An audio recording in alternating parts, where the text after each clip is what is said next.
철스님 열반 30주년을 기념해서 백년불교문화재단과 불교방송이 공동기획한 정독 선문정로 공부를 함께하고 있는 동의대학교 강경구 교수입니다. 우리는 제6장 무념정종의 공부를 하고 있습니다. 무념정종이라는 말은 참선의 수행이 무념의 실천이라는 뜻이고, 그리고 그것의 수행의 완성이 곧 무념의 성취라는 말의 다름이 아니겠습니다. 그러니까 말하자면 참선 수행이라는 것은 무념을 실천하고 무념을 완성하는 것으로 처음과 중간과 끝을 삼는다.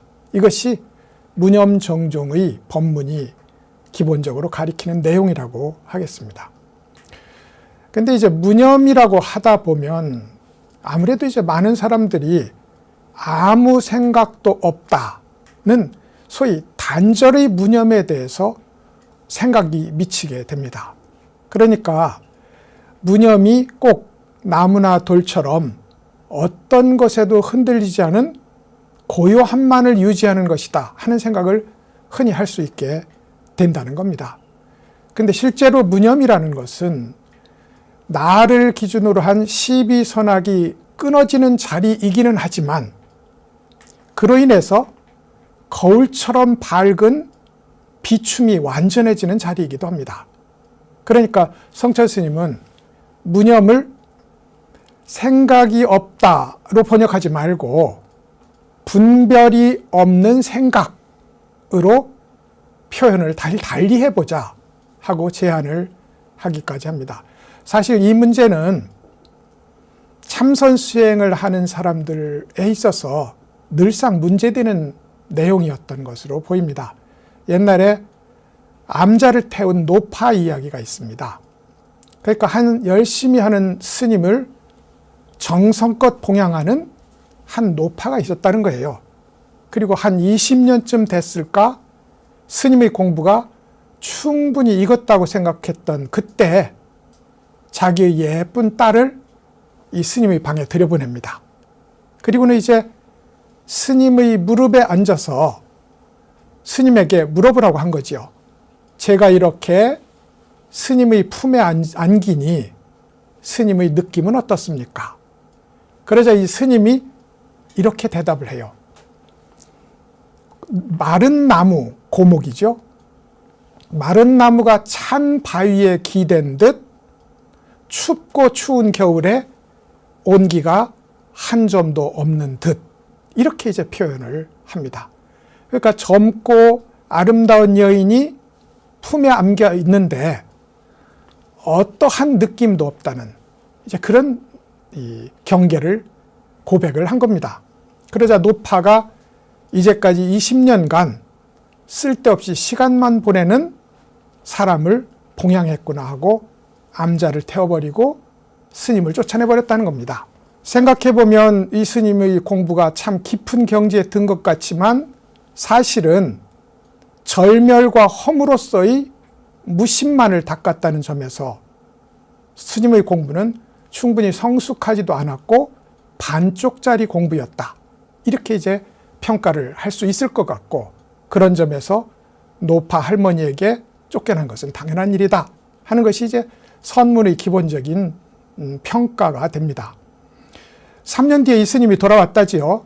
돌아와서는 다시 한번 그 시험 문제를 한번 제가 풀어보겠습니다. 그리고 나서 3년 공부를 하는데 또 이 아름다운 젊고 예쁜 딸을 스님의 방에 들어가서 품에 안기게 합니다. 그러자 이번에는 이렇게 이야기를 합니다. 하늘도 알고 땅도 알고 너도 알고 나도 안다. 그런데 너의 어머니는 아무리 말해줘도 알 수 없을 것이다. 이렇게 말해요. 그러니까 말하자면 나의 시비선악을 내려놓고 거울처럼 아는 일이 일어났을 때 그야말로 하나도 빼놓지 않고 모두 알아차려지는 거울과 같은 밝은 비춤이 있지만 이것을 제3자에게 언어를 통해 전달을 할 수 없다. 진리 역시 그렇단 말이죠. 그래서 부처님은 꽃을 들어서 대중들에게 보여줬던 것이고, 가섭존자는 그것을 말로 표현하지 않고 미소로 답변했던 것이 아닐까. 이 무심의 도리에 대해서 이런 이야기들이 선문에 있게 됩니다. 오늘 우리 이제 마지막으로 무념종종의 정리하는 시간인데요. 무념종종이 이렇게 단멸로서의 무념이 아니라 한편으로는 분별을 내려놓고 다른 한편으로는 밝은 비춤을 완성하는 이 상반된 운동, 그것을 완성하는 것이 무념이라는 점을 보여주기 위해서 육조 스님의 문장을 하나 성철 스님은 인용을 하고 있습니다. 283쪽인데 같이 한번 살펴보도록 하겠습니다. 없다니, 없다는 건 무념의 무지요. 없다니 무념이 무엇이 없다는 것인가? 또 생각한다니, 무념의 념이 생각할 념자니까요. 또 생각한다니 무엇을 생각한다는 것인가? 없다는 것은 둘로 나누어 분별하는 모양이 없다는 뜻입니다. 그로 인해서 일어나는 모든 번뇌에 묶이지 않는다는 뜻입니다. 생각한다는 것은 진여의 본래 그러한 자성을 생각한다는 뜻입니다. 진여는 생각의 본체이고 생각은 진여의 작용입니다. 이랬어요. 육조 스님의 유명한 무념에 대한 설법이 되겠습니다. 성철 스님은 이 무념의 기본적인 설법과 같은 차원에서 생각이 없다로 번역하지 말고 없는 생각이라고 표현하자. 분별이 없는, 이게 무고, 진여를 생각함, 이걸 생각이라고 표현하자. 이렇게 번역을 제안했던 부분이기도 합니다. 무와 염을 무 더하기 염으로 나누어서 해석을 한 거예요. 그러니까 없다와 생각한다를 둘로 나누어서 하나는 분별이 없다는 뜻이고 다른 하나는 진여에 온 마음을 기울인다는 뜻으로 하나는 내려놓음을 말했고 다른 하나는 새로운 긍정, 새로운 눈뜸을 말했다고요. 이게 불교에서 흔히 이야기하는 진공묘유의 통일된 상태다. 그걸 표현하기 위해서 나눌 수 없는 무념이라는 단어를 무와 념으로 나누었던 겁니다. 그래서 무는 분별망상이 없다는 뜻이라는 거죠.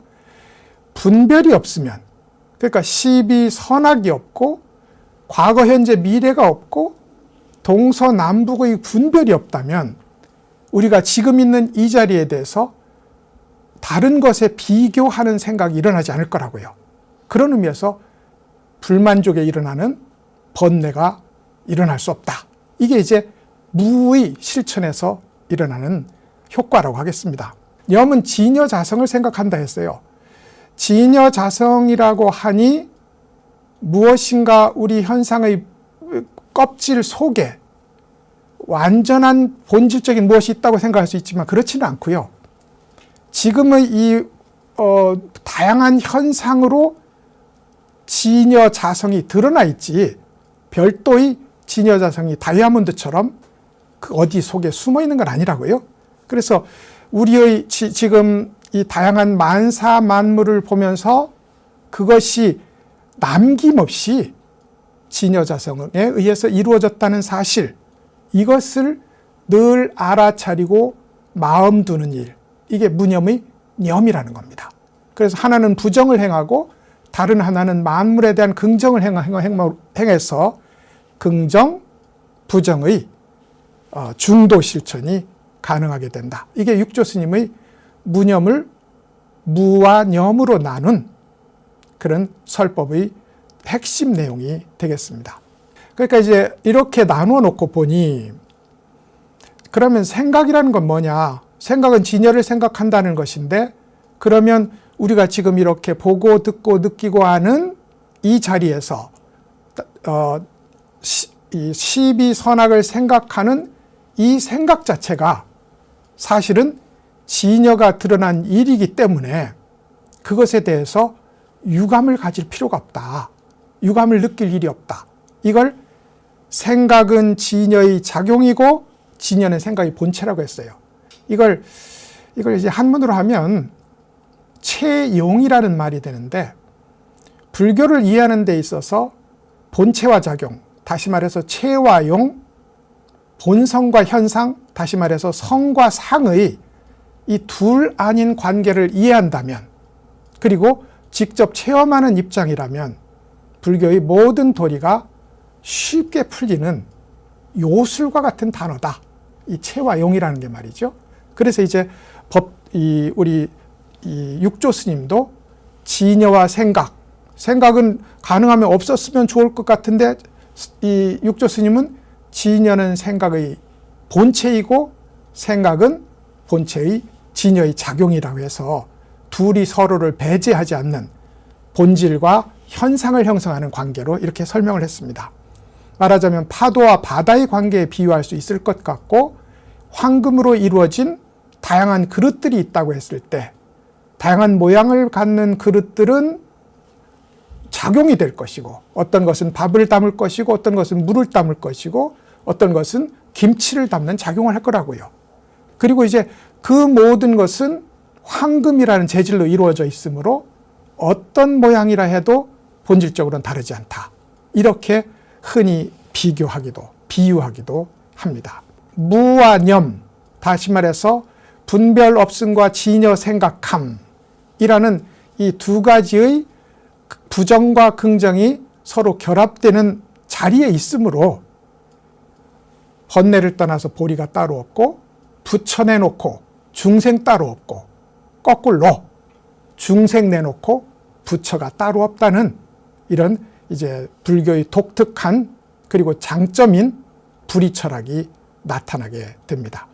성철스님은 이 무와념이 동시적으로 일어난다는 사실을 강조하기 위해서 무를 구름이 걷혀지는 일에 비유했고, 념을 태양이 드러나는 일에 비유했어요.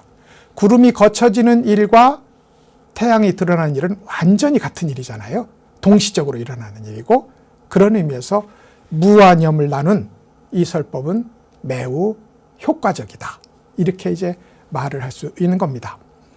그러니까 결국 무념이라는 것이 무념이 종정이다, 정종이다. 무념이 불교 공부의 처음과 중간과 끝이다.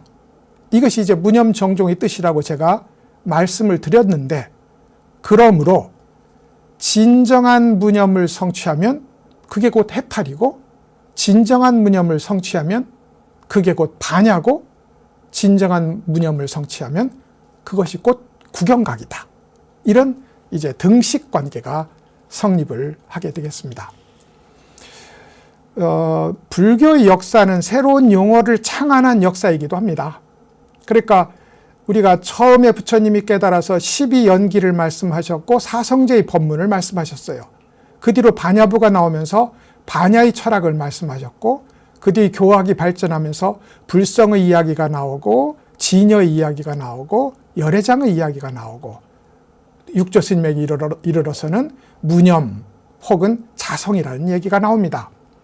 근데 이렇게 이제 무념이라는 것으로 불교의 전부다 하고 이야기하는 것은 이 무념을 기존의 모든 교리에 적용해봐도 완전하게 통한다는 그런 말씀이 되겠습니다. 그런데 그러면 왜 하필이면 새로운 용어를 창안하느냐? 용어라는 게 일정한 역사적 기간을 써버리면 그 본래의 참신한 의미가 사라지고 다양한 별로 반갑지 않은 내용들이 거기에 첨부가 됩니다. 그래서 그걸 배제하고 부처님의 원음을 회복하기 위해서 지속적으로 내용은 동일한데 표현은 다른 용어를 개발하는 역사가 불교에 나타나게 된다. 무념이 바로 그렇다. 이렇게 말씀을 드릴 수 있겠습니다. 그러니까 이제 무념은 거듭 강조한 것처럼 없는 단절이 아니라 밝은 거울 같은 비춤을 회복하는 일. 그러기 위해서는 나, 너를 나누는 분별이 사라져야 된다. 이게 무념의 나눈 설법이 거두게 되는 효과이기도 합니다. 재밌는 것은 육조 스님의 이런 전례를 따라서 이후에 다양한 용어들을 둘로 쪼개서 설명하는 방식이 설법에 자주 출현하게 됩니다. 마조 스님의 제자에 이 대주 해해 스님이라는 걸출한 선승이 있었는데요. 이 스님은 남종선의 정신이고 영혼이라고 할 수 있는 돈오를, 돈오 성불이라고 하잖아요. 이 돈오를 육조 스님이 무념으로 나눈 것처럼 돈과 오로 나누어서 설명을 합니다. 287쪽에 간단한 문장이 있는데 한번 같이 살펴보도록 하겠습니다. 질문, 이 돈오 입도 요문론이라는 대주해 스님의 책은 질문 답변의 방식으로 이루어져 있어요. 질문, 무엇이 단번의 깨달음 돈오입니까? 답변, 돈오의 돈이라고 하는 것은 진실하지 못한 생각을 단번에 제거하는 것이고, 돈오의 오, 깨달음이라고 하는 것은 얻을 바 없음을 깨닫는 것이다. 이렇게 역시 갑작스러운 깨달음, 단번의 깨달음, 문득 깨달음이라는 돈오라는 말, 나눌 수 없는 말이거든요. 그런데 이 둘을 나눔으로써 어느 한쪽에 치우치는 편향을 극복하고 진공과 묘유, 있음과 없음, 끊음과 인정을 함께 실천하는 중도의 실천을 가능하게 했다. 한자 해석하기는 이게 가능합니다. 그래서 이제 이렇게 둘로 나누어서 단번이라고 하는 것은 단번에 번뇌를 내려놓는 것이고, 왜 단번에 번뇌를 내려놓느냐? 제가 지난번에도 한번 비유를 들어드린 것 같은데, 우리가 서울 땅에 있으면서 서울을 찾는 일이 깨달음을 찾는 일과 같아요. 그러니까 서울을 찾으면서 여기는 서울이 아니고 무수히 버리다가 어느 날 문득 여기가 서울임을 알게 되면 골목도 큰 거리도 집안도 집 밖도 모두 서울이라는 걸 알게 됩니다. 그러면 옳고 그름, 좋고 나쁨을 나누는 일체의 분별이 단번에 떨어져 나간다고요. 그래서 돈입니다. 근데 그렇게 하고 나서 눈 떠 보면 우리가 어떤 노력에 의해서 없던 자리에 온 게 아니거든요. 원래 있던 자리에 눈 떴으므로 우리는 서울에 도착하는 일을 얻은 일이 없습니다. 왜냐하면 이미 거기 있었단 말이죠. 그래서 얻을 바 없음을 깨닫는 것이, 혹은 얻을 바 없다는 것을 깨닫는 것이 돈오의 오다. 이렇게 돈과 오를 나누어서 설명을 합니다. 이 대주해 스님이라는 이 걸출한 선승은 마조 스님의 수제자격인데요. 이분이 오늘날의 소흥, 예전에 이제 월주라고 불리는 곳에서 많은 공부를 하고 공부에 눈을 뜨고 나서 이제 마조 스님을 찾아갑니다. 그리고 가서 질문을 해요. 마조 스님이 어떻게 오셨나 하고 질문을 하니 불법을 찾아서 왔습니다. 그러자 마조 스님이 그대의 보물창고를 스스로 갖추고 있는데, 우리가 서울에 있다 이 말이죠. 당신이 이미 서울에 있는데 이 말입니다. 그대가 이미 충분한 보물창고를 갖추고 있는데 자기 것은 돌아보지 않고 어디를 그렇게 찾아다니는가 라고 반문을 해요. 그러자 이 대주해 스님이 어느 것이 저의 보물창고입니까? 라고 그래요. 나한테 묻는 바로 그것이, 그렇잖아요. 서울에서는 슈퍼마켓도 서울이고 버스 정류소도 서울인 것처럼 나에게 직접 지금 묻고 있는 그것이 너의 보물창고다 라고 서울을 바로 가리켜 보여줍니다.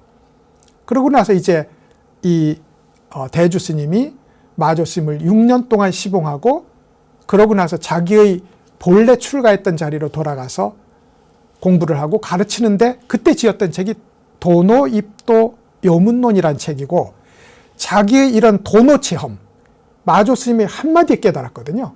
그래서 자기의 이 돈오 체험을 간명하고도 체계적으로 기술한 것이 돈오 입도 요문론이라는 책입니다.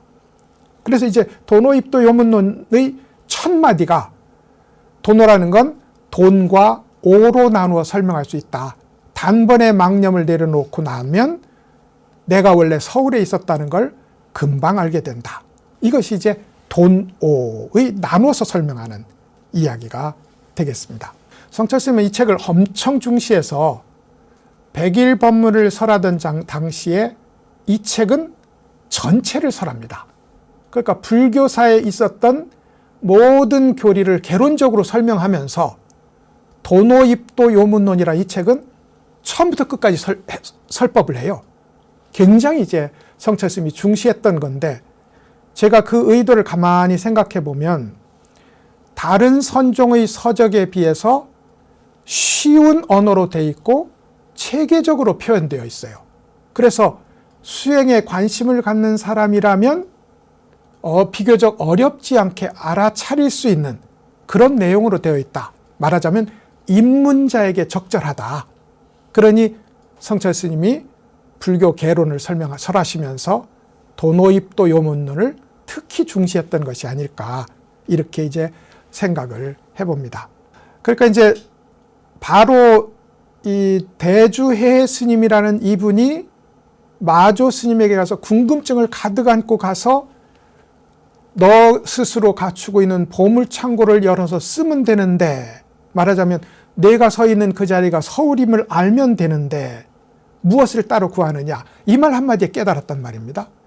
그런 의미에서 이제 이 대주해 스님은 도노만이, 오직 도노만이 자유로운 해탈, 해방에 이르는 유일한 길이다, 이렇게 강조를 해요. 이걸 어떻게 비유하냐면, 사자가 사냥을 하면 그 주변에 작은 소위 부스러기를 얻어먹는 동물들이 따라다니잖아요. 대표적으로 하이에나나 여우와 같은 것들이 있을 거예요. 근데 하이에나가 평생 사자를 쫓아다녀도 스스로 포효하고 스스로 사실은 뭐 스스로 사냥합니다만 옛사람들은 그렇게 안 봤어요. 그래서 스스로 포효하고 스스로 사냥하지 않는 한 절대로 사자가 될 수 없다. 100년을 따라다녀도 하이에나는 사자가 될 수 없다. 스승이 아무리 훌륭해도 내 스스로 지금 당장 깨닫지 않고 따라다니고 추종한다면 하이에나지 사자가 아니다. 이런 이야기를 가지고 오직 참선의 길은 도노에 있을 뿐이라는 것을 강조를 합니다. 그리고 그것이 지금 당장 이 자리에서 일어날 수 있다는 것을 역설하고 있기도 하고요. 그 설법을 위해서 돈오를, 돈, 망념을 단번에 내려놓음, 오, 깨달을 바 없는, 이미 내가 그 자리에 있음을 깨달음이라는 두 단어로 나누어서 분할해서 설법을 진행하고 있다. 이렇게 살펴볼 수 있을 것 같습니다. 성철 스님은 이 돈노에 대한 설명을 하면서 아주 특별한 해석을 합니다. 마조 스님 정도의 해석이면, 그리고 대주해 스님 정도의 해석이면 매우 적절하고 균형 잡혀 있다고 할 수 있을 텐데, 성철 스님은 돈, 망념을 내려놓음, 이건 똑같아요. 근데 오를 이렇게 번역해요. 깨달을 것이, 얻을 것이 없음을 깨달았다. 이미 서울에 있다는 걸 깨달았다, 이 뜻이라고요. 그런데 성철 스님은 얻었다는 생각이 없어야 한다로 이 번역을 합니다. 오자를. 깨달았는데 내가 그것을 얻은 것이 없다라고 번역해요. 그리고 얻은 것이 있다면 나도 있고 얻는 것도 있으므로 아직 진짜 무심은 아니다. 그래서 참 골치 아픈 용어입니다만 제8아리아식의 미세한 의식이 남아있는 한 내가 그것을 얻었다는 생각이 일어날 수밖에 없다. 그러므로 제8아리아식이 떨어진 자리를 오라고 불러야 한다 하고 성철 스님의 독특한 해석을 하고 있습니다. 이래저래 성철 스님의 선은 무념선이라고 할 수 있을 정도로 무념에 대한 강조가 철저하고도 집요하다. 이렇게 설명을 드릴 수 있을 것 같습니다. 이 대주해 스님의 설법은 이제 누구나 읽어도 쉽게 이해될 수 있는데, 그 가장 두드러진 단어가 뭐냐면 모든 곳에서 무심을 실천한다. 한문으로는 일체처 무심이라는 말에 이 용어의 모든, 이 설법의 모든 것이 집약되어 있다고 할 수 있을 것 같습니다. 그런 문장을 하나 굉장히 쉬운 문장인데 하나 한번 읽어보시도록 하겠습니다. 289쪽이군요. 무념이란 이 말이죠. 이게 무념 정종의 설법이니까요. 무념이란 모든 곳에 마음이 없음을 가리킨다. 이게 일체처 무심. 그야말로 선종사의 일체처 무심. 이건 대주해 스님 용어라고 할 수 있을 정도로 모든 곳에 마음이 없는 게 무념이다. 일체의 대상 경계가 없고, 일체의 대상 경계, 나니 너니 부처니 중생이니 하는 대상 경계가 없고 이런저런 생각과 추구가 없는 것을 가리킨다. 이런저런 생각, 중생을 내려놓고 부처로 건너가야지, 악행을 멈추고 선행을 해야지 하는 이런저런 생각과 추구가 없는 것을 가리킨다.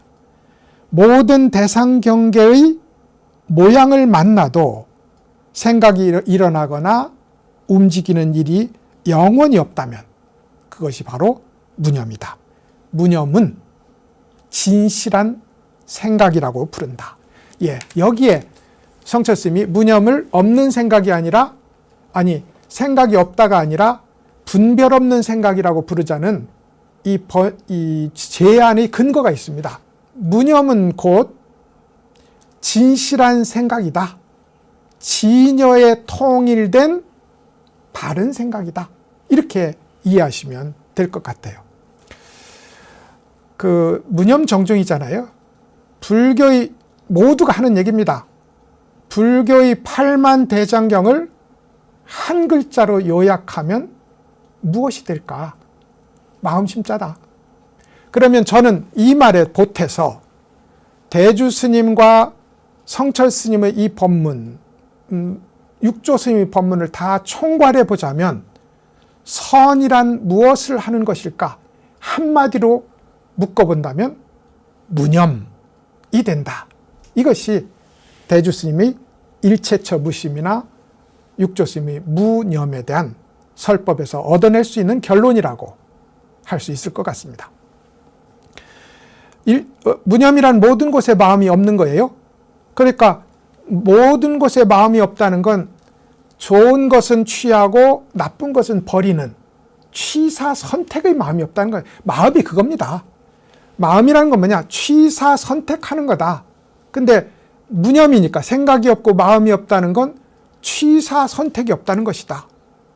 그런데도 밝게 알아차려서 있는 대로 비추는 일, 이 일이 점점점 더 밝아진다. 이게 진여거든요. 이게 진여의 바른 생각이고 진실한 생각이란 말이죠. 그러니까 이런 단계가 있다는 걸 우리는 알 필요가 있을 것 같아요. 나를 구성하고 있는 시비분별 취사 선택의 마음을 모두 내려놓으면 우리가 돌멩이가 되느냐? 그렇지 않다. 우리의 지금 작동하는 이걸 모두 내려놓는다 해도 우리는 그것으로는 비교할 수 없는 훨씬 밝은 거울 같은 마음이 환하게 드러나는 일이지, 생각을 내려놓는다고 무지각해지는 일은 아니다. 이 점은 불교를 수행하는 사람들이 꼭 수용을 해야 될 필요가 있다. 이걸 불교에서는 불가사의라고 합니다. 불가사의란 말이 불교 거거든요. 생각으로 논의할 수 없다. 생각으로 이해할 수 없다. 이게 불가사의란 말이죠. 생각을 내려놓으면 캄캄할 텐데 그렇지 않다는 거예요. 생각을 내려놔 보면 생각으로는 알 수 없는 심오하고도 전면적인 자리가 있다. 이 점을 인정해야 불교의 수행이 시작되고 진행될 수 있다 하는 이야기가 될 것이고, 이것을 대주해 스님은 진심, 진실한 마음 혹은 진여의 마음이라고 불렀던 겁니다. 일체의 대상 경계가 없어요. 사실은 이 말은 조심스럽게 받아들여야 됩니다. 일체의 대상 경계가 없다는 말은 당연히 앞에는 소도 있고 말도 있고 선인도 있고 악인도 있어요. 대상 경계가 있습니다. 그런데 그 대상 경계에 대해서 내 스스로 옳고 그름, 좋아하고 싫어함이라는 마음을 내려놓으면 그건 대상 경계 속에 있되 대상 경계에 움직이지 않는 일이 있게 됩니다. 그게 일체의 대상 경계가 없다는 얘기가 됩니다. 그러니 이런저런 생각과 추구가 없습니다. 좋은 것은 내 걸로 하고 싫은 것은 버리고자 하는 것, 이것이 이런저런 생각입니다. 부처는 성취하려고 하고 중생은 버리려고 하는 것, 이것이 이런저런 추구가 됩니다. 이것이 없는 것이 무심이라는 거예요. 그러니까 부처조차 생각하지 않습니다. 불법조차 생각하지 않는다고요. 그 내려놓는 그 자리가 온전하게 부처고 온전하게 불법임을 확인하게 되는 일, 이게 무념을 핵심으로 하는 불교 수행의 테마이고 경계다, 이렇게 말씀드릴 수 있을 것 같습니다. 사실 부처님이라고 세우잖아요. 그러면 나도 있고 부처님도 있는 거거든요. 그러면 이미 생각입니다. 그래서 나를 내려놓고 부처도 없는 나라는 주체, 부처라는 대상이 온전히 내려놓아진 자리, 그래서 내가 부처이고 부처가 나인 자리, 그 자리를 도달하는 일, 이것이 참선의 수행이 걷는 길이고 도착하는 길이다, 이렇게 생각할 수 있을 것 같아요. 마조 스님은 설법을 하기 위해서 법상에 올라갈 때마다 침을 뱉었다고 합니다. 그러니까 대중들이 있다가 참 도가 높은 스님이 좀 점잖지 못한 거예요. 그래서 묻습니다. 스님은 왜 법상에 올라갈 때마다 그렇게 침을 뱉습니까? 그러니까 세상에 시비 선악도 있고 미추도 있고 호호도 있고 다양한 세상의 삼라만상이 있는데 그 생각이 날 때마다 내 마음에 그것을 내려놓는 마음이 일어나서 저절로 침이 뱉어진다. 부처도 있고 중생도 있다는 그런 생각이 일어날 때마다 나는 침을 뱉어서 부처도 쫓아내고 중생도 내려놓는다. 이렇게 이야기한 것이 마조의 침 뱉은 사연이 되겠습니다. 그렇다면 우리는 왜 연불을 하느냐? 연불은 그것이 아미타불이든 관세음보살이든 연불은 불법 수행에 있어서 가장 효과적인 길로 애초부터 우리에게 제시되었던 길이거든요. 왜 연불을 하느냐? 여기 유명한 얘기가 있습니다. 연불을 하되 연불하고 또 연불해서 생각이 완전히 사라지는 자리, 그 자리가 되면 당신 스스로, 연불하는 당신 스스로 온 몸뚱이에서 부처의 밝은 빛이 솟아나리라 이랬다고요. 그러니까 왜 연불하느냐? 무념하기 위해서. 왜 화두 드느냐? 무념하기 위해서. 이것이 정답이라고요. 그러니까 화두 참구라는 것도 이먹고 왜 마삼근이라고 했을 거라고 묻는데 정답이 없는 것이므로 정말로 간절하게 질문하다 보면 생각이 끊어지는 자리에 도달할 수밖에 없는 것. 이것이 화두 참구의 도리이고 연불의 이치다. 이렇게 이제 이해를 하셔도 될 것 같습니다. 그러니까 어떠한 대상경계를 만나도 생각이 일어나거나 움직이는 일이 없다. 이게 무념이잖아요. 그러면 그것이 부처의 경계이고 진실한 생각이라고 부른다. 이랬어요. 버리지도 않고 추구하지도 않는 거죠. 우리한테는 바람이 불어옵니다. 한 8가지 바람이 불어온다고 생각해요. 그러니까 이익되는 일, 손해보는 일, 이게 제일 큰 바람이겠군요. 그리고 나서 누가 뒤에서 나를 비방하거나 뒤에서 나를 칭찬했다고 하면 마음이 불쑥 움직입니다. 앞에 와서 당신은 훌륭합니다. 앞에 와서 당신이 이것이 잘못되었습니다 하고 비판하거나 찬양하면 또 움직입니다. 그리고 세상의 괴로움과 세상의 즐거움이 또 우리를 움직여요. 그런데 우리 스스로 나를 내려놓고 분별을 내려놓고 보면 배고픈 자리에는 배고픈 부처가 나타나고 배부른 자리에는 배부른 부처가 나타난다고요. 그런 의미에서 그 어느 쪽을 나의 것으로 취할 일이 없다. 그게 움직이지 않는 일이다. 이것이죠. 불교에는 조금 한번 들어보시죠. 좀 재미있는 얘기인데 색성, 향미, 촉법이 있잖아요. 그럼 색성, 향미, 촉법의 육진이라는 6경계에는 각각의 색으로 표현해 볼까요? 빛깔에는 빛깔의 맛이 있고 빛깔에는 빛깔의 장애가 있고 빛깔에는 빛깔로부터 벗어나는 길이 있다. 이게 무슨 말인가 하니 우리 앞에 어떤 하나의 모양이 있을 때 그 모양은 각각의 자기 모습을 가져요. 그리고 예쁜 것은 우리를 기쁘게 하고 추한 것을 우리를 불편하게 합니다. 그게 장애예요. 그런데 소위 그 모양을 보면서 그 다양한 모양들이 사실은 한마음, 부처마음, 진여가 드러났다는 사실을 알고 보면, 모두 황금으로 된 그릇의 일종이라는 걸 알고 보면, 이 말입니다.